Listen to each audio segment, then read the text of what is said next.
Let's go. 98 WFSK.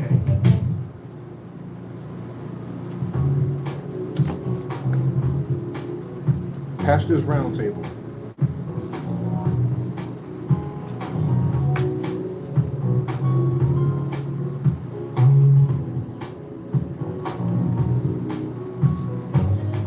It's the 411 with Sharon Kay. It's about newsmakers, movers and shakers, inspiration from around the nation. It's the 411 with Sharon Kay. On the way to make it day. Sharon Kay is on the way.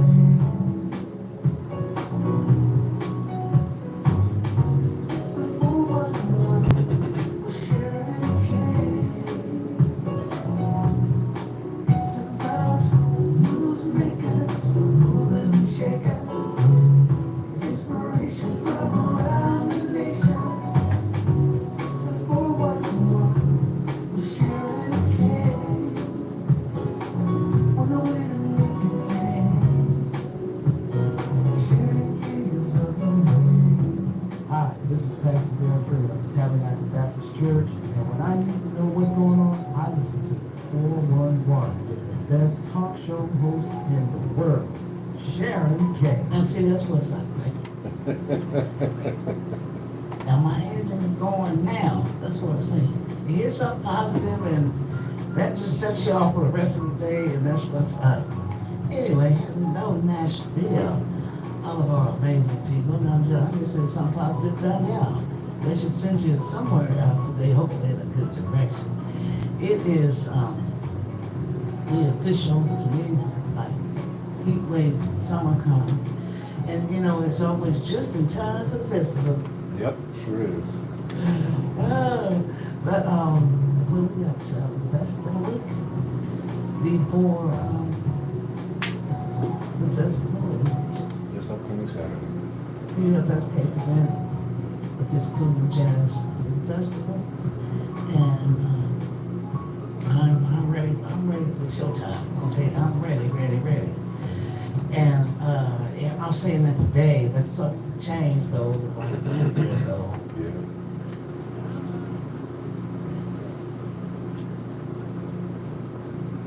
Most definitely. Yeah.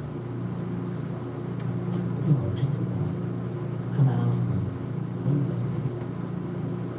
It's always a mixture. It's always people who love jazz and want to come out, you know, see the artists, see who's performing, see the performances. People who are first time, and you know, just a mixed bag. Yeah. And we have this festival is in honor of the month of June being African American Music Appreciation Month. And we are Nashville's one and only and proud to be a smooth and contemporary jazz radio station and first one in the annals of history to play jazz music on the radio in Nashville. That to me is worth absolutely celebrating. So we're going to not focus, you know, Juneteenth spirits is all in us all the time, not just once a year. But we're not going to do the Juneteenth, we're going to let the community do it, and they did a fantastic job. Y'all had Juneteenth going everywhere, and that was good for the community. So we're doing what we do here to It's good to see it continue to grow the way it has over the years. Yeah. and this year more so than ever because, you know, the King-in-Chief, Commander-in-Chief, the person in there, he You had it right the first time. King-in-Chief. Well, you know, but he tried to, you know, sweep it under the rug and act like he wasn't important. After using the black community to, he was down with it when he was running. Mm-hmm. As soon as he won, by he's done with you. So, you know, that's a classic case of I'm using you. And that is shameful.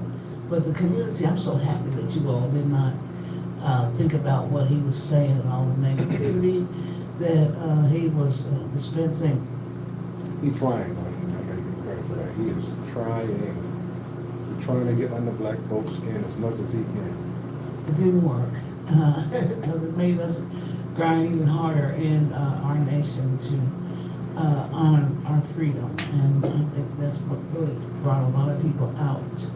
And our culture is not going to allow itself to be revised, rewritten, or put in the dumpster. That's not ain't happening with us. Now, he might want to do that to his own culture, but we are not letting that happen to ours. And, excuse me, here in Nashville, many of you are either civil rights activists or descendants thereof, or lived in Nashville when the Klan was riding high. So, you know, there's a lot of things that they can try, attempt there to push under the rug. But, you know, keep telling the stories to your family members, keep telling your friends, and let them know what the true history is. Because they're going to start changing the books. I mean, they haven't started already, because I know there's book bans, but there's going to be probably whole sections. When you said that, I couldn't help but think that somewhere out there's some grandchild that discovered their grandfather somewhere was part of the Klan. Going, what? You? What? Oh my goodness. That was mom and them. Yeah, that's why they're trying, that's the real reason they're trying to get rid of it. They don't want nobody to know. Yeah. They had the actual hoods on. They're rather trying to do it out in the open now, but you know. Well, they hooded in a different way. Yeah. So, to a certain degree, a lot of them wear masks. You know, now they have some of the groups have masks on their faces. Robes. No, these aren't robes. No, I'm saying, I think some of them wear robes. Well, lately, I thought that was a thing of the past, but these groups that were marching in Nashville and across the country, you know, are connected to the organization like Capitalism. They cover up. Oh, they got exposed from Charlottesville. That's what they thought they were really free. I remember Charlottesville, and everybody was getting fired from their jobs. And, oh my gosh, you and because they were out there proud with the tiki, and then all of a sudden, social media started identifying all these people, and their neighbors were like, oh my gosh. Been saying what? Because things aren't like they. True. That's right. That's true. One thing I can say is I haven't been able to find a Trump sign. There used to be a couple on my street, and on my way to work, where I come, I don't know what I haven't seen them as visible. We put it like that. I see a bumper sticker here and there, but them signs, they sort of been disappearing here lately. It's over. The election's over. We know the result. Now we. I don't know, because for a while they had that mug out there, it didn't matter. It was like, this is my dude. This is when he wasn't even in office. It's over now because they see that what they. Oh, they got their man? Oh, okay, I got you. Well, discovered it ain't everything that glitters is not gold. I know some of y'all have. Anyway, having said all of that, a couple of quick things. The festival is this Saturday. Mm-hmm. 4 to 9:30. Yeah, it does, and it is free to come. And our lineup is excited. This is like they've never played except for our national performance. They've never played here as a feature, so they're really excited about being in the Music City, and we're grateful for them and their time to come here and be a blessing to us in this region. And it was, you know, they were susceptible to working with us. You know, we're not ballers and shot callers here, okay? We the little guys, and we know it, and we ain't mad at it. We are not mad at it. We ain't the big bad blowtorch. That's not us. You know, we just humble and doing good things. But having said that, just come on out, bring your chair, you know, whenever, just come out and enjoy the music. It's good to know that we have some shaded areas here. And the trees and all. Usually a lot of people sitting underneath the trees for sure. But anyway, that's what's coming up this Saturday. And I do want to say today's Pastors Roundtable for the month of June. This is not the normal week Sunday. It should have been last Father's Day, and as parents, and grandparents, and in my case, great grandparents. When it's Mother's Day, I'm gonna be at the crib chilling, okay? And Father's Day, you get to enjoy your family. And you know, for many years we worked on Father's Day, but sometimes, you know, I just want to just reflect, and you know, just Well, you also need, you know, to have that day off because, you know, the kids come to spoil you on that Saturday. So, you know, it's no telling what that we do every year for you. So there's no need to come, you know, to have to get up to come in just to tell everybody Happy Mother's Day, you know? You used to, yeah. Yeah. me escalated the. And there were days I had to work Sunday, Yeah. but you know, I have options at this time, and it was just important for me to just give myself air, and like it was important for you to air yourself. Thinking about what my kids are gonna give me, because I'm like, y'all, they year-round givers. You know, they don't pile up on Saturday when I see you, because you know, two of them don't even live here. So when they come to see me, it's on then. It's on then. And Mom, we come to this, so okay. And it, you know, when they get older, it's a little bit different than, you know, the younger one. So, but all in all, it was good for you. You had a good Sunday. I did. A lot of people at your church, huh? Yes.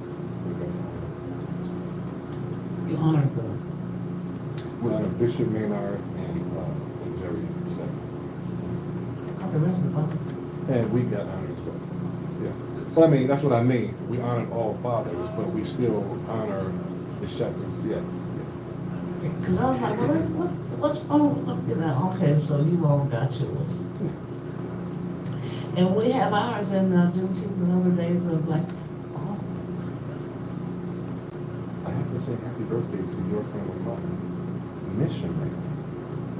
Today is her birthday. Yes. you know, when her said she was, I ain't gonna say. Yeah, today is her birthday. So we'll be celebrating her today. Yeah. Well, one thing about us, when I see her, I'm like, girl, we ain't aged a single drop. Okay, we still looking like we did that way back when.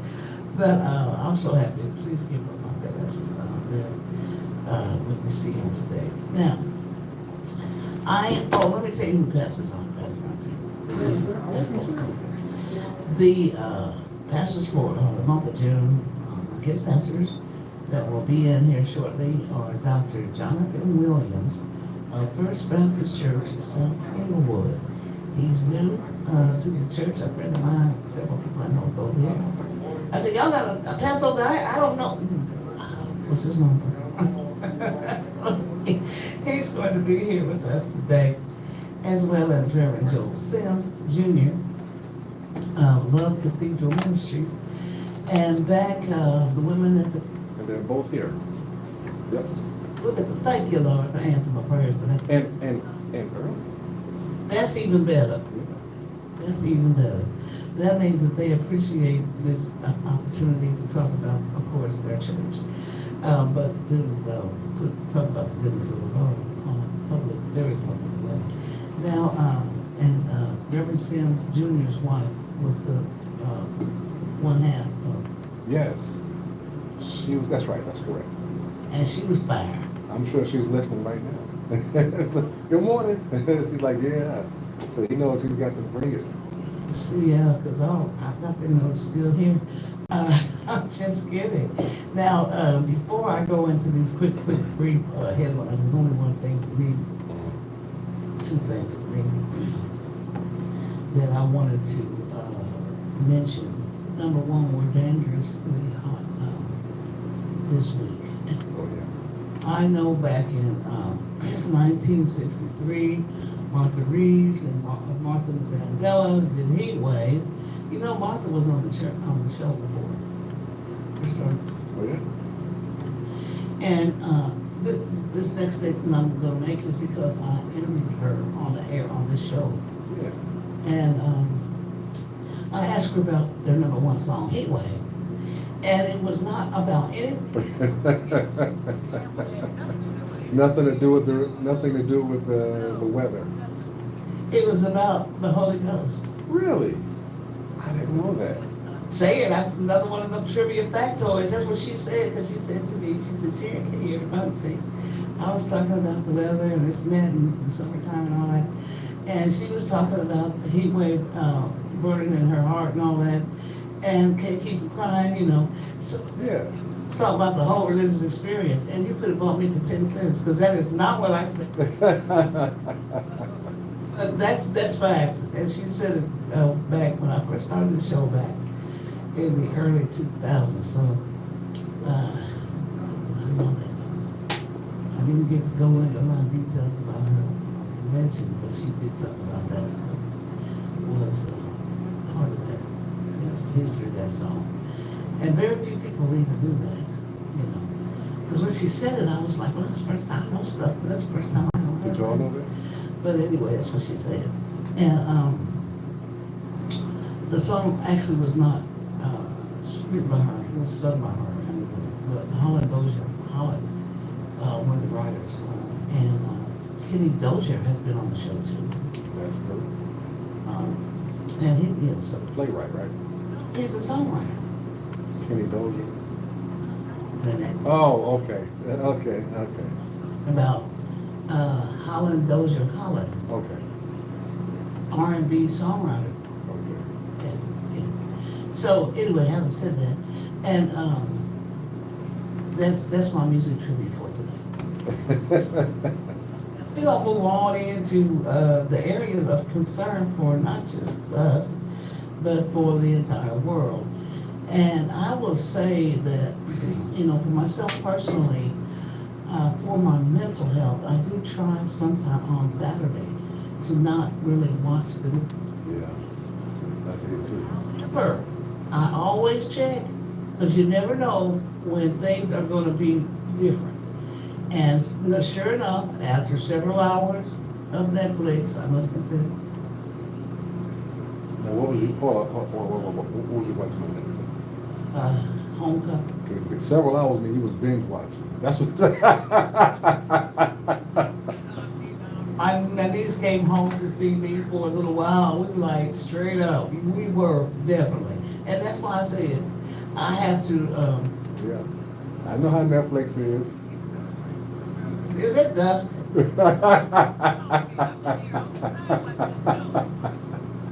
Yeah. She said, I'll tell you, that was a movie. I said, no, it wasn't. I said, the fact is that you sat through. Yeah. You watched the whole season. Season 1, season 2, season 3. You know, she said, oh, no, that was a movie. I said, no, it wasn't. And, you know, she could, Yeah. all you have to do is read the thing. It says season 1. Yep. Well, he pay attention to that. And you know Netflix was the first one to start that, right? That putting the whole season on and just let you watch the whole thing. It's addicting. Because I can't rest easy in this country right now. And so, unfortunately, that's the case. So when we come back from headlines in, then we're going to welcome the pastors. So, Revs, if y'all are here, hope you got your engines running. Let's take a time out, and we'll be right back.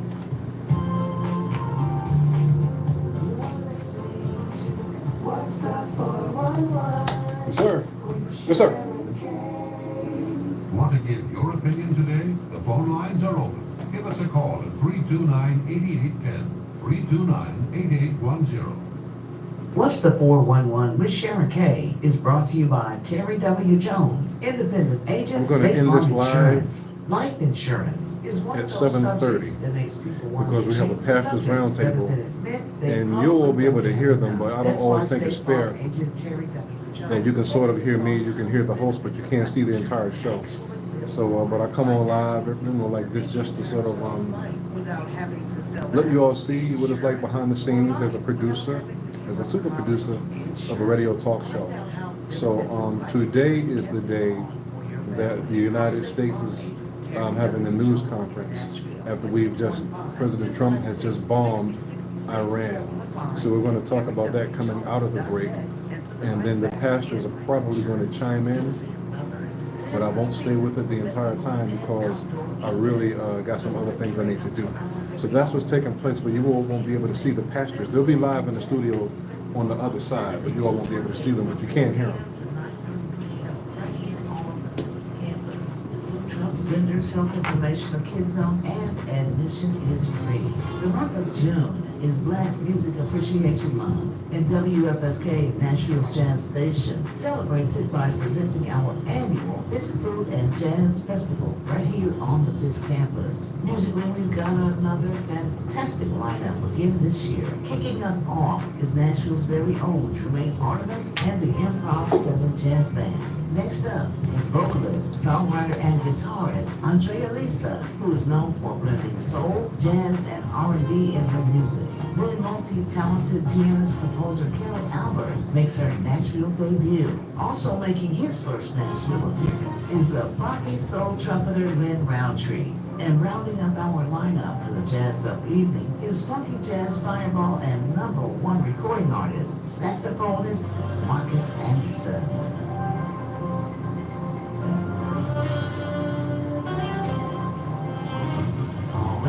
City, you truly don't want to miss WFSK Presents, the Fisk Food and Jazz Festival, Saturday, June 28th. Bring your own lawn chair for a spectacular evening of smooth and contemporary jazz right here at historic Fisk University. We'll see you there.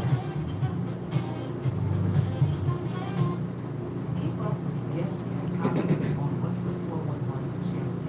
Friend us on Facebook and Twitter. Search under Sharon K's 411.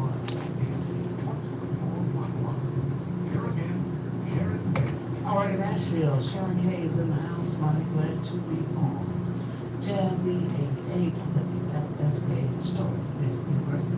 And I did get the Dozier's wrong, right? Kingsley, Lamont Dozier. So, you get credit for something. Wrong one. I had to have the back in my head. Now, headlines and then Rev's in here in just a few moments. And in case you're waking up and didn't know, basically, I'm saying this one, declared the United States Trump and his cabinet members taking a giant leap toward by the actions last year. And this is what it's like, reverberations. And then maybe starting to, plus locally, several close U.S. allies have urged they return to the negotiation table and away from the American strikes on Iran. While noting the threat posed by Iran's nuclear program, some countries and groups, including those that support Iran, condemned the move. And I'm going to put out this to you some of mine. They also urged de-escalation. U.S. President Trump had said just a few days ago that he would decide within 2 weeks.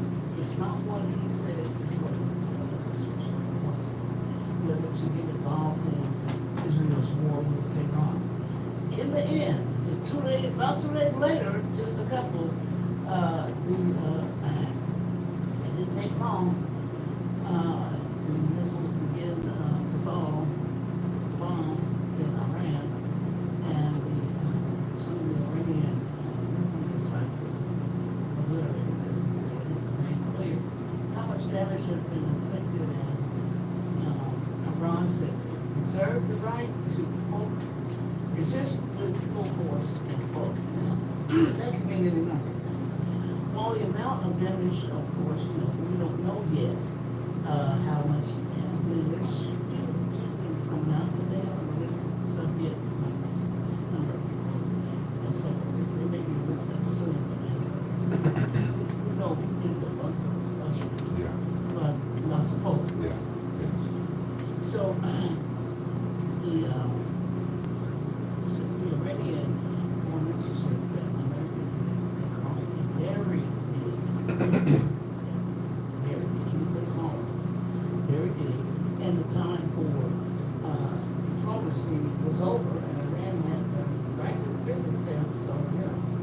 That's the worrisome part.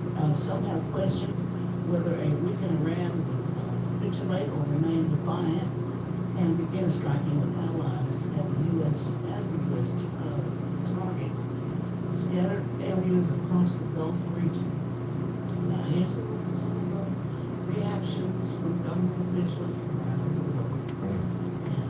And hopefully we'll have some friends if we do get left. The United Nations Secretary General Guterres says he was gravely alarmed by the use of force by the United States, and my brother to say there is a growing risk that this conflict would rapidly get out of control with catastrophic consequences for civilians, the region, and the world.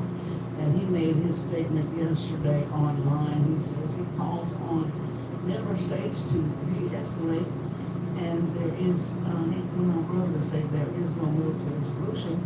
The only path forward is diplomacy. The United Kingdom, here's what they say. British Prime Minister Keir Starmer called for Iran to return to the negotiating table to diplomatically end the crisis, saying stability was the priority in the volatile region. Now, as you notice this list I'm going down will be some of the people that have been our friends and etc. in the past. In Russia, the deputy head, President Putin's Security Council, said several countries were prepared to supply Tehran with nuclear weapons. Now, y'all know that's scary because Trump has an affinity with Russia. That's very scary. He didn't specify which countries, but said the U.S. attack caused minimal damage and would not stop Tehran from pursuing nuclear weapons. This is going to be downright. Iraq, statement in Iraq. Iraqi government condemned the U.S. strikes, saying the military escalation created a grave threat to peace and security in the Middle East. Thanks for joining us. Said it poses a serious risk of regional stability,